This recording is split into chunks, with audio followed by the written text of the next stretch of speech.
Magandang araw ulit sa inyong lahat at nagbabalik nga ang inyong astig na sek sa pagpapatuloy ng ating mga pagtalakay ng mga usapin sa ating local barangay government. At sa pagkakataon nga na ito ay tatalakayin natin yung patungkol sa budget realignment, augmentation at kung ano ba yung tinatawag na supplemental budget ng barangay. Sa bawat isa nito ay mayroong magkakaibang procedure at sa video na to ay hihimayin natin yung mga proseso ng bawat isa. Though meron pang ibang paraan para makakapag-reallocate tayo ng pondo ng barangay. Pero mag-focus lang tayo sa realignment, augmentation at supplemental dahil ito lang yung na-experience natin sa barangay. Siya nga pala, ano ba ang purpose ng mga ganitong proseso? Ito ay para mailipat yung certain fund sa ibang objective. Kasi minsan nakakagawa tayo ng budget na meron tayo nakalimutan or hindi natin naisama sa budget. Merong mga item na bigla na lang kailangan pala ng barangay. Minsan kailangan natin mag-augment ng budget. At kung meron tayong mga budget na karagdagan na hindi natin naisama sa estimate budget, ay magiging supplemental budget yun. Kumbaga, extra budget, at kailangan nating i-allocate yun to certain purpose, So, disclaimer muna tayo. Ako po ay hindi abogado, hindi po ako treasurer, hindi ako public accountant, hindi ako authorized personnel para mag-discuss or para magbigay ng lecture patungkol sa budget process. Subalit yung mga sasabihin ko dito ay based lang sa ating experience po at based na rin sa ating pananaliksik. Hindi po ako magbibigay ng legal advice. Tandaan po na ang lahat ng usapin patungkol sa budget process, ang last and final say po niyan ay manggagaling pa rin sa ating mga authorized personnel katulad po ng ating municipal budget officer, ng ating municipal accountant. Lahat ng mga financial transaction ng barangay, ang last and final assessment ay manggagaling po sa kanila. Dahil sila yung updated sa mga guidelines at mga batas patungkol nga sa budget process. So, sabi ko nga, napaka-technical ng trabaho natin sa ating gobyerno. So, importante talaga na bago tayo uupo at mag-assume ng posisyon, ay meron tayo kahit papano ng idea at willing tayong matuto. Sabi nga niyan, hindi raw sapat yung good intention dahil meron tayong batas na sinusunod sa pagpapatakbo ng ating local government. So, yung unang video na pinost ko, meron tayong pagkakamali doon. So, obligado tayo na baguhin yon dahil hindi pwede tayong basta na lang mag-post at nag-base lang tayo sa ating experience. Nag-base tayo sa ating mga nakikita. At i-justify natin kung ano man yung nagawa natin na pinayagan tayo. So, i-justify natin sa video na doon po. So, unahin nga natin yung budget realignment. Doon sa video ko na una, may nag-comment sa atin na bawal yung realignment sa barangay. So, tama naman siya. Meron kasing pagkakataon dati na pinayagan kami na mag-realign. So, nung chinek ko yung aming realignment, ay justifiable naman. Titingnan natin dito sa ating batas. Mag-base lang muna tayo dito sa ating local government code. Sa ating local government code, nakalagay doon na yung realignment sa barangay ay pinapayagan lamang in times of calamity. So, dito sa section 321 RA 7160, nakalagay dito na a supplemental budget may also be enacted in times of public calamity by way of budgetary realignment. Ayan. For the purchase of supplies and materials or the payment of services, which are exceptionally urgent or absolutely indispensable to prevent imminent danger to or loss of life or property in the jurisdiction of the local government unit or in the areas declared by the President in a state of calamity. So, nung tiningnan ko yung realignment natin na pinayagan tayo dati, ginamit natin yung portion ng BDRRM fund, yung Local Disaster Risk Reduction Management Fund natin para sa support doon sa local vaccination rollout para sa COVID-19. So, kaya siguro kami pinayagan, kasi nga ginamit siya in times of public calamity to prevent imminent danger or loss of life or property. Ayan. So, malinaw na i-realign siya para bumili ng mga supplies and materials or magbayad ng mga services, para sa ganung purpose, to prevent imminent danger or loss of life and property. Okay. So, yung mga kailangang dokumento sa realignment ay yung appropriations ordinance. May kasama itong resolution. So, ipapakita ko lang yung resolution na ginawa namin. Mamaya ay ipapakita ko kung paano gumawa ng appropriations ordinance. A resolution approving the realignment of internet subscription. Ayan. So, hindi na natin gagamitin yung ating internet subscription, 18,000 at ilalagay natin doon sa support for local vaccination rollout for COVID-19. Ayan. So, ginawa natin to nung nauso yung pandemic. Nauso yung mga local vaccination rollout sa barangay. Kailangan nating mag-realign. So, yung pangalawang dokumento, kailangan daw mag-enact ng supplemental budget. mag-enact ng supplemental budget. So, although hindi natin nabasa sa batas na kailangan nating mag-enact ng supplemental budget, pero nakalagay pa rin doon sa Section 321, yung karugtong nung binasa ko kanina, na such ordinance shall clearly indicate the sources of funds available for appropriation as certified under oath by the local treasurer and local accountant and attested by the local chief executive and the various items of appropriations affected and the reasons for the change. Ayan. So, ginagawa natin yung pag-i-indicate ng sources of funds available for appropriation, yung pagse-certify, yung paglagay natin ng mga reasons. Ginagawa natin yun sa pamamagitan ng pag-i-enact ng supplemental budget. So, kaya siguro nasabi na kailangan natin ng supplemental budget sa realignment. Although hindi siya dito nakalagay sa batas natin. Nakalagay naman yung mga kailangan nating gawin. At yun ay ginagawa pag nag-i-enact tayo ng supplemental budget. Ayan. So, tumungo tayo sa budget augmentation. So, ano daw ba yung budget augmentation? Kasi kanina sa realignment, naglipat tayo ng pondo galing sa DRR. Patungo pa rin naman sa calamity response. So, sa aking assumption ay DRR pa din yung pinatunguhan. So, same expense class yung pinatunguhan ng realignment. Pero may nababasa tayong opinion kasi magkakaiba yung mga opinion na nababasa natin. Dahil nga masyado nang malalim yung birokrasiya. So, merong mga opinion na nagsasabi na ang pagkakaiba ng realignment at ng augmentation, yung realignment daw kasi kailangan ng supplemental budget, while yung augmentation daw kailangan lang gawin ng local chief executive. So, meron din naman nagsasabi ng realignment daw ay pwede daw i-allocate kahit hindi same expense class. Halimbawa na lang galing sa LDRRMF patungo sa MOOE. Yun ang ibig sabihin nun. Hindi same expense class. At sa augmentation naman daw, same expense class dapat. So, yun yung mga opinion. So, tingnan na lang natin, Kasi sabi ko nga, ang last and final say ay manggagaling sa ating mga authorized personnel, na mag-check ng ating mga dokumento. Sabi sa nabasa ko doon sa DBM issuance, doon sa savings, augmentation, and realignment, sabi nila, augmentation is to use savings in the respective appropriations to provide additional funding to cover an actual deficiency incurred for the current year in any existing item of the respective appropriations. Ibig sabihin, pag yung budget mo, halimbawa na lang sa MOOE, meron kang budget sa training and seminar at meron ka ding budget sa electricity expenses. Yung electricity expenses mo ay nagkulang dahil nagmahal yung singil sa kuryente. Pwede mong i-augment yung budget na galing doon sa training seminar. Halimbawa, meron tayong 30,000 sa training and seminar. Bawasan natin ng 5,000 at ilagay natin sa electricity expenses. So, yung training seminar natin after augmentation ay magiging 25,000 na lamang. At yung ating electricity expenses, kung naglagay tayo ng 15,000, ay magiging 20,000 yun after augmentation. So, ibig sabihin, babak-upan mo, ililipat mo yung pondo, yung portion ng pondo, or yung savings, Halimbawa, meron tayong training and seminar nga, tapos nagamit na natin yung 25,000, may natitira pang 5,000, savings na yun, pwede nating ilipat doon nga sa item na kulang ng budget. So, kailangan yung paglilipatan ng budget sa augmentation ay nakalagay din sa budget plan. Kulang nga lang yung budget kasi nga back up lang siya. Hindi katulad nung ginawa natin sa realignment na yung pinaglipatan natin ay walang budget. So, may nagsasabi na kailangan nakabudget pa rin sa realignment. Pero hindi ko alam kung bakit pinayagan yun during the pandemic. Sabi ko nga, ulitin ko na naman, ang last and final say ay manggagaling sa ating mga authorized personnel.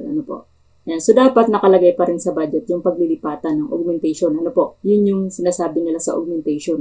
Ayan. So, sa pagkakaintindi natin ito, ay pwede itong i-implement during the current year. Okay, dito sa ating Section 336 RA 72160, nakalagay dito na the local chief executive or the presiding officer of the sanggunian concerned may by ordinance be authorized to augment any item in the approved annual budget for the respective offices from savings and other items within the same expense class. So, the same expense class nga siya of the respective appropriations. So, naintindihan naman natin yung same expense class. Kung gusto nyong mapanood yung basic barangay budgeting, ay ilalagay ko yung link sa baba. Para malaman nyo yung tinatawag na expense class. Yung PS, MOOE, BDF, GAD, and so on and so forth. So, doon sa issuance ng DBM, sinabi nila na the existence of an appropriations for an allotment class in a project, activity, program is necessary. So, kaya nga, kailangan nasa budget pa rin.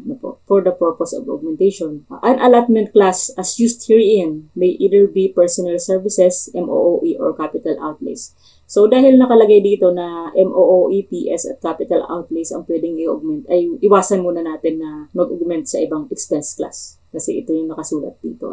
So, kung mag-augment tayo sa ibang expense class, ay tanungin muna natin yung ating mga authorized personnel. Kasi may kanya-kanya nga na proseso. Kasi may nabasa nga ako na yung reprogramming daw ay para naman sa BDF. So, hindi natin itatalaka yun dahil hindi natin yung experience. So, kailangan daw yung augmentation ay justified siya. Meron siyang justifiable cost. Ayan. So, ilalagay natin yan dun sa resolution. So, ano ba yung mga dokumento na kailangan sa augmentation? Sabi nila, pwede na raw yung executive order kung yung local chief executive, halimbawa na lang yung punong barangay, ay inauthorize ng sangguniang barangay na mag-augment ng budget. Pero kung hindi, ay obligado yung sangguniang barangay na gumawa ng appropriations ordinance. So, syempre may resolution yun. A resolution approving the augmentation of training and seminar.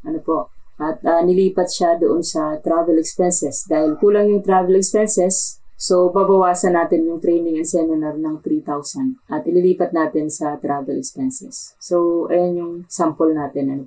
So, babakapan natin yan ng ordinance. Kasi kailangan nga at nakalagay sa batas na kailangan may ordinance yung augmentation of budget. So, nabasa ko nga sa internet na mayroong mga pagkakamali ang barangay. Mayroong mga barangay na hindi nakapag-comply at ginamit lang ay resolution. So, kaya nga sabi ko, importante na yung ating mga local chief executive at ating mga local officials ay dumadalo ng mga meeting, seminar sa ganitong usapin. So, ang sabi sa augmentation daw, hindi na raw kailangan pang mag-enact ng supplemental budget. Ayan. So, yung savings natin, yung tirang budget o yung budget na hindi na magagamit. Halimbawa na lang meron tayong budget na hindi natin na-implement. Halimbawa na meron tayong budget sa fuel, tapos hindi na natin magagamit. Yun yung mga tinatawag na savings. Pag inallocate natin yan, pag nilipat natin doon sa item na nakalagay din sa budget, pero kulang lang yung budget, ang tawag daw doon ay augmentation. Samantalang kung ang paglilipatan ay wala sa budget, hindi siya nakadefine doon sa ating annual budget plan, ang tawag doon ay supplemental appropriations. So, halimbawa na lang, yung SRI, wala sa ating budget. May savings tayo, ginamit natin sa SRI, hindi siya matatawag na augmentation, kundi supplemental appropriation. At yung supplemental appropriation ay kailangan ng supplemental annual investment plan. Kasi di ba pag gumagawa tayo ng budget, merong annual investment plan. At hindi tayo papayagan na mag-disburse ng budget na wala sa AIP. So, kung maglalagay tayo ng supplemental appropriation, kailangan natin ng supplemental AIP. At kailangan daw itong i-approve ng ating Barangay Development Council. Siyempre, pag in-approve nila yon sa pamamagitan ng isang resolution. At ang supplemental appropriations daw ay pinapayagan lamang na i-disburse pagkatapos na ng fiscal year. Ibig sabihin, kung yung budget ay 2024, yung savings ay 2024, at nilagay yun doon sa supplemental appropriation, yun ay madidisburse lang sa 2025 na. So, tumungo na tayo sa supplemental budget. Ano ba yung supplemental budget?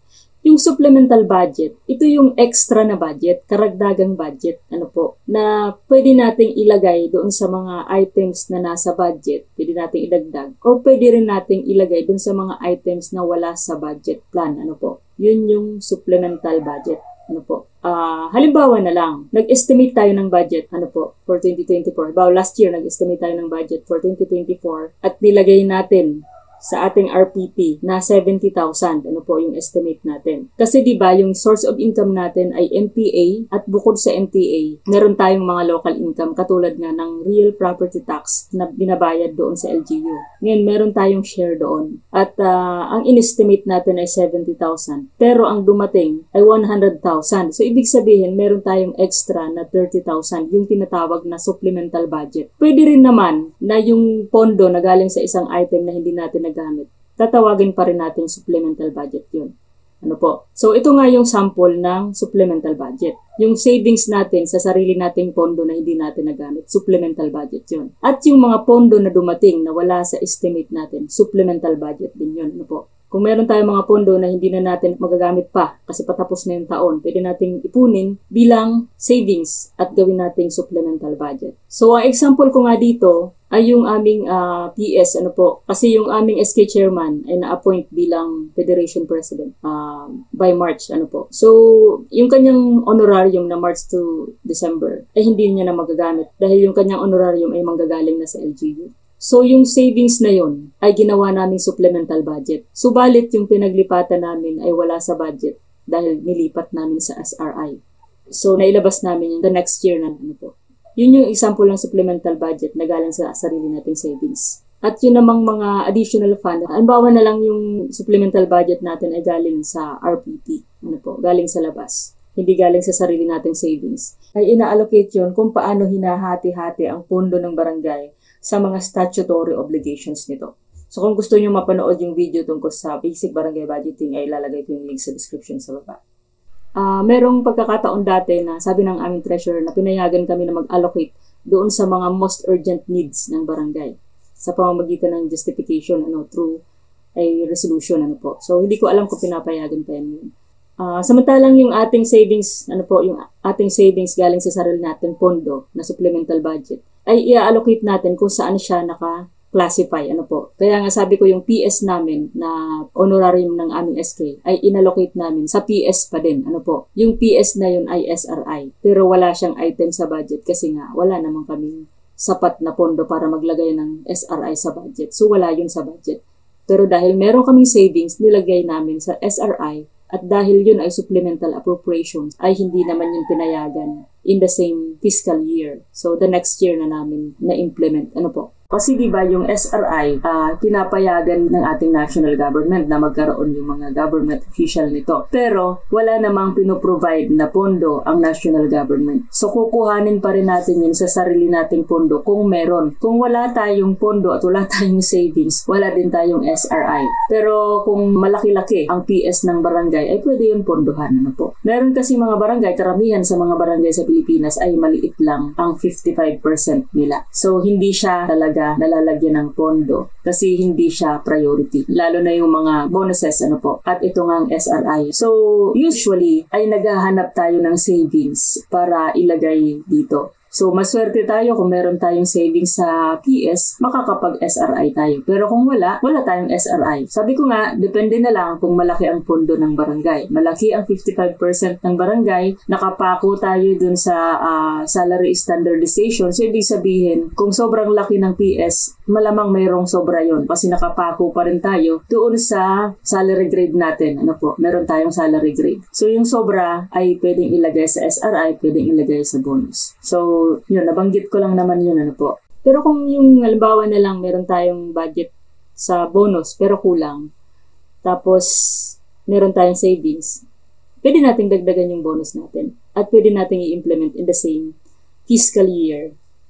Augmentation yun, So, ano ba yung mga dokumento na kailangan sa pag-iinak ng supplemental budget? Ayan, nakalagay dyan, budget message, resolution, appropriation ordinance, SB form number 1, number 2, certifications at transmittal letters. Ayan. So, isa-isay natin.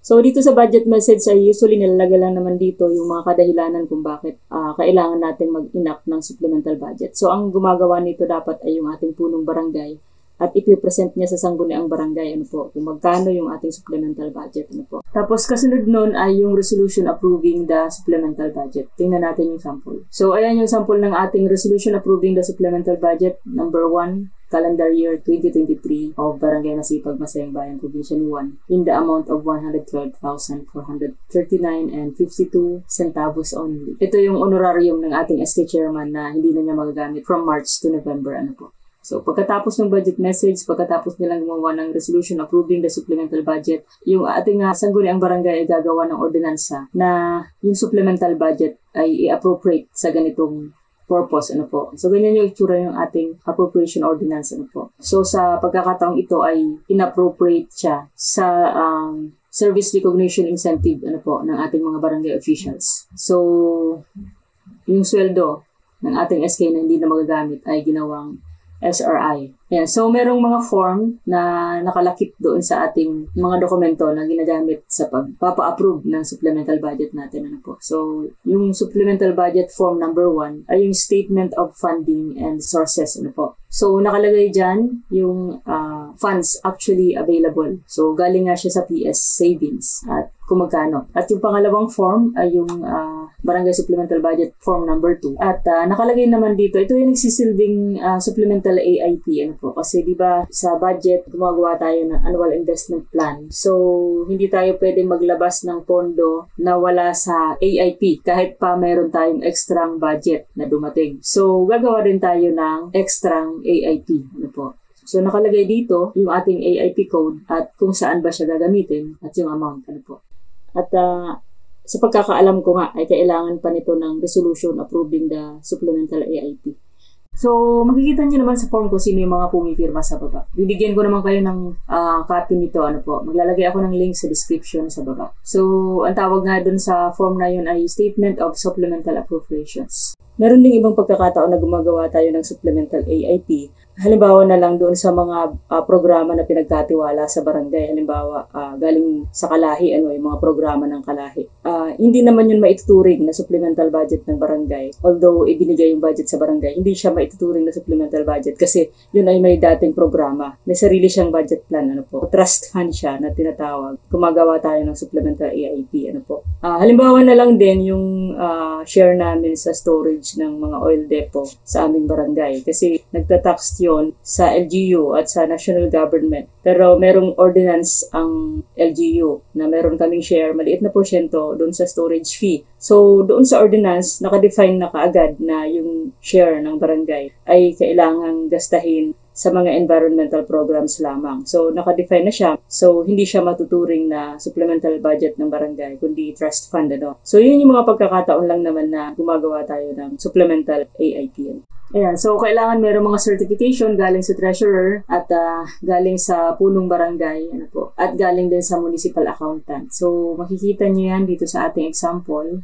So, si treasurer, isi-certify niya na meron silang hindi nagamit na appropriation sa barangay sa ganitong amount. At isi-certify din ng ating punong barangay na ganun nga, meron nga hindi na-implement na pondo sa budget. Dahil sa mga rason na nakasaad dito sa form natin. So, nakalagay dito, SK Chairman became SK Federation President. His honorarium was charged to SB honorarium from March to November 2023 with 1,000 monthly allowances from barangay. So, 180,659.28 yung nakalaang budget sa SK. Yung 112,439.52 doon ay hindi na niya magagamit. Kaya siya naging savings. Ayan. So, certification from the municipal accountant. Isa-certify din ng ating municipal accountant na meron ngang savings ang barangay sa ganitong amount upon checking nila. So, sa pinakaunang page ng ating mga dokumento na isasubmit para ma-approve yung ating supplemental budget ay meron tayong mga transmittal letters. So, magta-transmit si punong barangay patungo sa Sangguniang Bayan through the municipal budget office. So, i-address niya sa Sangguniang Bayan pero padadaanin sa municipal budget office para ma-check din ng ating municipal budget officer yung ating supplemental budget. At dito gagawa rin ng transmittal yung ating municipal budget officer patungo naman sa ating Sangguniang Bayan na mayroong attestation na upon checking nakita nila na yung supplemental budget ay nag-comply sa mga batas at meron ng total savings na sa ganitong amount. So meron tayo ditong form na computation of service recognition incentive. Ilagay ko lang to dito kasi total na pag-uusapan natin yung SRI. So hindi naman siya kasali dun sa supplemental budget documents. Nilagay ko lang dito kasi kasama na to doon sa disbursement ng ating SRI. So, sino ba ang nagre-review ng ating supplemental budget at yung ating alignment at augmentation? Siyempre, yung ating municipal budget officer. So, kung merong ordinance, sa pagkakaalam ko, kung merong ordinance, ay kailangan ding i-review ng ating Sangguniang Bayan. Bibigyan natin ng copy si COA, si Accounting Office, si Barangay, at kung i-check ni Sangguniang Bayan, ay siyempre kailangan ding may copy si Sangguniang Bayan. So, yung pagdi-disburse ng ating realignment, augmentation at supplemental appropriations ay depende na doon sa ating process ng disbursement. So kung gusto nyo mapanood yung video tungkol sa disbursement of barangay budget, ay ilalagay ko yung link sa description sa baba. Maliban na lang doon sa SRI na mayroong mga additional documents. Halimbawa na lang sa SRI, pagkakaalam mo kailangan yung mga accomplishment, session, yung mga kopya ng session, Xerox ng session. Sa punong barangay at sa mga kagawad, session, Sa treasurer naman at secretary, accomplishment from January to December, tapos may kasamang DTR yun, Ayan, at saka yun ngang pinakita ko kaninang form na computation of SRI. So, kailangan yun sa pag-disburse ng SRI. So, yun yung mga attachment na naiiba dun sa disbursement pagka ang dinidisburse mo ay PS, sa leave credits naman, sa pagkakaalala ko, kailangan pa yung mga out of office at yung appointment, So, sabi ko nga, yung trabaho natin sa gobyerno ay napaka-technical, At pilitin man natin o sikapin man natin na explain in layman's term ay mahirap din kasi talagang malalim yung batas. Malalim na masyado yung bureaucracy sa gobyerno. Sabi ko nga, ulitin ko na naman, yung last and final say ay manggagaling sa ating mga authorized personnel. Dahil sila yung active at updated sa mga guidelines at batas patungkol sa budget process. Ayan, so sana naman ay nakapagbigay tayo ng kaunting kaalaman tungkol sa realignment, augmentation at supplemental budget ng barangay. Sa mga hindi pa nakapag-subscribe, pa-subscribe naman po sa ating channel at pa-share na din sa ating mga katrabaho, sa ating mga kapwa barangay secretary, punong barangay, mga barangay kagawad. Nang sa ganun ay makapag-share tayo ng information. Yun lang, maraming salamat. Astig na sek, hanggang sa muli.